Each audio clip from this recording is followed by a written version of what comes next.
Mister programme देखने वाले और सुनने वालों को अस्सलाम वालेकुम। सियासी तज्ज़िये और तबसरों के साथ मैं आपकी खिदमत में हाज़िर हूँ। गाइस, बहुत इम्पोर्टेंट न्यूज़ हैं जो अब तक आप तक पहुँचानी है मुझे, और वो न्यूज़ ये है। स्टार्ट करते हैं सबसे पहले कि बानी एमक्यूम अल्ताफ़ हुसैन ने अपने कारकुनान को बहुत एक्टिव रखने के लिए कहा गया है। इस पे ज़रा बड़ी बड़ी ख़ास न्यूज़ है, इस पे ज़रा बात करेंगे। इसके अलावा महाजिर कौमी मूवमेंट के चेयरमैन, जो कि आपको मालूम है कि 12 तारीख को उनका एक बहुत बड़ी रैली थी, वो मनसूख हो गई थी। और उसके बाद दोबारा फिर आफाक अहमद की जो रैली है आज जो है डिस्ट्रिक्ट सेंट्रल की तरफ जो है वो रवां दवा नज़र आई है। और क्यों नज़र आई है, किसने कहा है, इस पे भी ज़रा बात करेंगे कि भी कभी ख़ास न्यूज़ है। और इसके अलावा आज जो कि 17 अप्रैल है, आज इंटीरियर सिंध उमरकोट में ज़िमनी इलेक्शन है, बल्कि था, हो गया मेरे ख्याल से अब तो।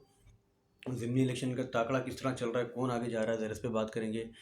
और इस पे बात करेंगे, आज बहुत अफ़सोसनाक एक वाक़या पेश आया कराची में। आज नहीं, कल, सॉरी, कल वाक़या पेश आया बहुत अफ़सोसनाक। एक 10 साला बच्ची के साथ ज़्यादती हुई और उसकी लाश जो है वो लियारी वे की तरफ मिली है कहीं। इस पे ज़रा बात करेंगे। तो चलते हैं न्यूज़ से पहली बात करते हैं बच्ची की। जैसे कि सबको मालूम है कि हमारे मुल्क में तो ये ज़्यादतियाँ ऐसी होती रहती हैं, पता नहीं कब जाके हमारा जो है वो कानून हरकत में आएगा और ये चीज़ें रुकेंगी। कल जो है काफ़ी दिनों से एक बच्ची, 10 साला बच्ची जो है वो कराची में लापता थी और उसके घर अहले खाना जो है ढूंढ रहे थे, लेकिन वो नहीं मिल रही थी। लेकिन कल की इतला के मुताबिक हमें ये मालूम हुआ है कि लियारी नदी जो है, लियारी वे जो है, वहाँ से जो है एक बच्ची की लाश मिली है जो 10 साला बच्ची है। और जब उसको जब लेके गया हॉस्पिटल में, जब उसका पोस्टमार्टम हुआ तो मालूम हुआ कि ज़्यादती की कर गई है, ज़्यादती करके फेंक दिया गया है। अल्लाह माफ़ी दे, अल्लाह बचाए ऐसे ऐसे जो है वो वाक़यात से। और जिन दरिंदों ने ये काम किया, अल्लाह ताला उनको अपने अज़ाब में डाले। बहरहाल ये लाश मिल गई है और बहुत अफ़सोसनाक वाक़या है। ना जाने उनके घरवालों के साथ क्या गुज़री होगी, अल्लाह ही, वो तो घरवाले ही जानते हैं। अल्लाह ताला उनके घरवालों को सब्र दे, आमीन। बच्ची को जन्नतुल फिरदौस नसीब करे। और हमारी ये रिक्वेस्ट है, हमारी ये जो हमारी हाथ जोड़ के ये विनती है कि इनके कातिलों को ज़रूर गिरफ़्तार करें। जो जो इसके मुजरिम हैं उनको कैफ़े किरदार तक पहुँचाया जाए। अल्लाह ताला उनको अपने अज़ाब में डाले, आमीन। तो ये खबर है कोई पहली खबर। दूसरी खबर की तरफ चलते हैं कि आज जो है वो उमरकोट में NA 213 का इलेक्शन था। और इलेक्शन के दौरान जो है 6 पार्टियों ने इलेक्शन लिया है, हिस्सा लिया है। पाकिस्तान पीपल्स पार्टी, पाकिस्तान तहरीक-ए-इंसाफ GDA, जो कि GDA जो है वो तहरीक-ए-इंसाफ को जो है सपोर्ट कर रही थी। इसके अलावा मौलाना फजल रहमान साहब की पार्टी थी। इसके अलावा 3-4 पार्टियाँ इंटीरियर सिंध की और हैं वो थी। अब तक के इत्तलाक के मुताबिक हमें ये रिज़ल्ट मालूम हुआ है कि 7 नहीं बल्कि 7 या 8 पोलिंग स्टेशन का रिज़ल्ट आ चुका है, जिसमें पाकिस्तान तहरीक-ए-इंसाफ के जो कैंडिडेट है लाल माली, वो 1000 से ज़्यादा वोट लेके सबसे आगे हैं। दूसरे नंबर पर जो है वो पाकिस्तान पीपल्स पार्टी की सबा तालपुर जो है वो दूसरे नंबर पर चल रही है। तो ये सिलसिला अभी तक चल रहा है। बहरहाल ज़राए के मुताबिक हमें ये मालूम हो रहा है कि जो है हमारे जो वहाँ पर नुमाइंदे हैं, उनसे हम जो मालूमात हासिल की तो उन्होंने कहा है कि पोलिंग स्टेशन में गिनती का अमल जो है काफ़ी स्लो चल रहा है। क्योंकि ज़ाहिर है सुबह 8 बजे से लेके आई थिंक 5:30 बजे तक भी जो रफ्तार काफ़ी कम थी, लोग बहुत कम आ रहे थे पोलिंग स्टेशनों में। बहरहाल अभी तक जो मैं बैठा हूँ तकरीबन, अल्लाह का भला करे, 1 बज रहा है।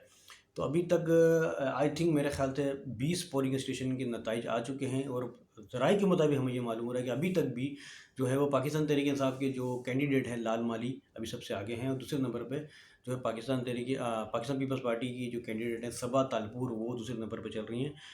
हतमी नताइज जो है, हतमी रिज़ल्ट जो है वो हमें सुबह मालूम होगा कि कौन जीता है। लेकिन मैं इसके साथ एक बात मैं आपको बताता चलूँ कि पाकिस्तान तहरीक इंसाफ के चेयरमैन इमरान खान साहब की शुरू से ही ये ख्वाहिश थी कि इंटीरियर सिंध के अंदर जो है वो तरक्याती काम हो, किसी भी सूरत में पाकिस्तान तहरीक इंसाफ की हुकूमत अंदरूनी सिंध के अंदर बने। क्योंकि एजुकेशन का जो है ना रुझान इंटीरियर सिंध के अंदर बहुत कम है। तो इमरान खान साहब की जो है वो शुरू से ये ख्वाहिश थी कि पाकिस्तान तहरीक इंसाफ जो किसी भी सूरत में जो अंदरूनी सिंध से जीते, बाहरी हिस्से से, ताकि सिंध का नक्शा हम चेंज करें। ये खान साहब की एक जो ख्वाहिश थी, जो कि नहीं हो सका। बहरहाल जो अल्लाह को मंजूर वही हुआ। तो चलते हैं आगे की तरफ।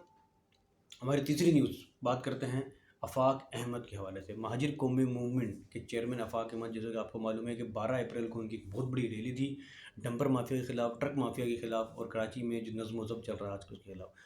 तो जैसे ही रैली का इनेकाद हुआ तो सुबह सुबह ही जो है वो पूरी कराची में दफ़ा 144 लगा दी गई। जहाँ पर आफाक अहमद साहब की रिहाइश है, उस गली में जो है वो दफ़ा 44 लगा दी गई ताकि पाकिस्तान बाहर ना निकले। तो उसकी ये देखने के बाद जो सूरत हाल का जायज़ा लेकर पाकिस्तान तहरीक مہاجر قومی موومنٹ کے چیئرمین آفاق احمد نے سارا پروگرام کینسل کر دیا تھا، یہ تو سب کو ہی معلوم ہے۔ لیکن اس کے بعد ذرائع کے مطابق ہمیں یہ معلوم ہے کہ کل رات آفاق احمد صاحب نے ایک میسیج چھوڑا ہے، شاید بتایا کہ جو ہے وہ ڈسٹرکٹ سینٹرل میں جو ہے سارے کارکنان جو ہیں وہ ریلی کی صورت میں جمع ہو جائیں۔ اس کے بعد دیکھا یہ گیا ہے کہ ڈسٹرکٹ سینٹرل جو ملیر کا ایریا ہے، شاید آئی تھنک کرنگی کا ایریا، وہاں پر جو ہے مہاجر قومی موومنٹ کے کارکنان بڑی تعداد میں ریلی لے کے، جھنڈے لے کے جو ہے وہ موٹر سائیکلوں میں نظر آئے ہیں، روڈوں میں، سڑکوں میں کافی دور۔ اور اس کے بعد نہ جانے پھر کیا ہوا، وہاں پر ملاقات ہوئی یا نہیں ہوئی، لیکن یہ کل رات کے دن ہوا ہے کہ آفاق احمد کے جو کارکنان ہیں وہ بڑی تعداد میں ریلی لے کر ڈسٹرکٹ سینٹر کی طرف وہ نکلے ہیں کافی۔ کیا ایکٹیویٹی ہوئی ابھی اس کی ابھی پکی معلومات نہیں ہو، اگر معلومات ہوگی تو اب تک ہم پہنچا دیں گے آپ کو۔ چلتے ہیں چوتھی خبر کی جانب، تیسری خبر کی جانب، چوتھی خبر کی جانب۔ بانی M Q M Altaf Hussain, جیسا آپ کو معلوم ہے کہ آج کل کینال کے لیے الطاف حسین بانی ایم کیو ایم نے جو ہے وہ کافی جو ہے تقریر کی تھی اور کہا تھا کہ جو کینال کا جو واقعہ پیش آ رہا ہے یہ زیادہ تر سندھ کے ساتھ زیادتی ہے، کراچی کے لوگوں کے ساتھ زیادتی ہے۔ اگر یہ 6 کینال انڈس ریور میں نکل گئے تو پھر سارا پانی جو ہے وہ ضائع ہو جائے گا، غرق ہو جائے گا، سندھ کو پانی نہیں ملے گا۔ اس پہ جو ہے کافی آواز اٹھائی الطاف حسین صاحب نے، اور یہ دیکھ کے جو ہے وہ انٹیریئر سندھ کے جو ہے ہمارے جو سندھی بہن بھائی ہیں وہ کافی جو ہے سپورٹ کرنے لگے تھے الطاف صاحب کو۔ اور کل بھی یہ ہوا ہے کہ کل جو ہے یہ بات ہوئی تو حیدرآباد میں ٹنڈو جام میں کافی جو ہے وہ ایم کیو ایم لندن کے جو کارکنان ہیں وہ باہر نکلے ہیں اور بینرز اٹھائے ہوئے تھے الطاف صاحب کے، اور وہ ان لوگوں نے احتجاج بھی کیا، پروٹیسٹ بھی کیا ہے۔ تو اس سے صاف ظاہر ہوتا ہے کہ بانی ایم کیو ایم نے جو ہے وہ اپنے کارکنان کو ایکٹیو رہنے کا کہا ہے۔ اب یہ دیکھیں گے، کراچی میں تو خیر کارکنان نہیں نکلے، لیکن حیدرآباد میں دیکھے گئے، اس کے علاوہ ٹنڈو جام میں دیکھے گئے، ٹنڈو الایار میں دیکھے گئے، اس کے علاوہ پھر سندھ کے انٹیریئر سندھ کے کافی جو شہر ہیں، علاقے ہیں، ضلع ہیں، وہاں پر دیکھے گئے جو ایم کیو ایم لندن کے کارکنان کافی تعداد میں نکلے۔ جو اردو بولنے والوں کی کمیونٹی ہے وہاں پر زیادہ دیکھا گیا۔ سندھی بھی ہم دیکھ رہے ہیں کہ کافی جو ہے الطاف صاحب کی سپورٹ میں کافی نکل رہے ہیں۔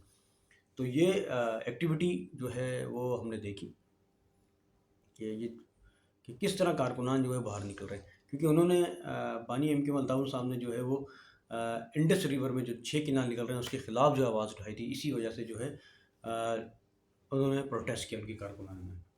تو یہ نیوز تھی جو اب تک میں نے پہنچائی، کافی جو ہے وہ اچھی نیوز، بہتر نیوز آپ تک، میری نیوز آپ تک پہنچی ہوگی، کافی آپ کو اچھا لگا ہوگا۔ اور اگر مزید آپ میری نیوز دیکھنا چاہتے ہیں تو میرے چینل کو سبسکرائب لازمی کر دیا کریں گائز۔ اس کے ساتھ ہی آپ اپنا خیال رکھیے گا۔ اللہ حافظ، پاکستان زندہ باد۔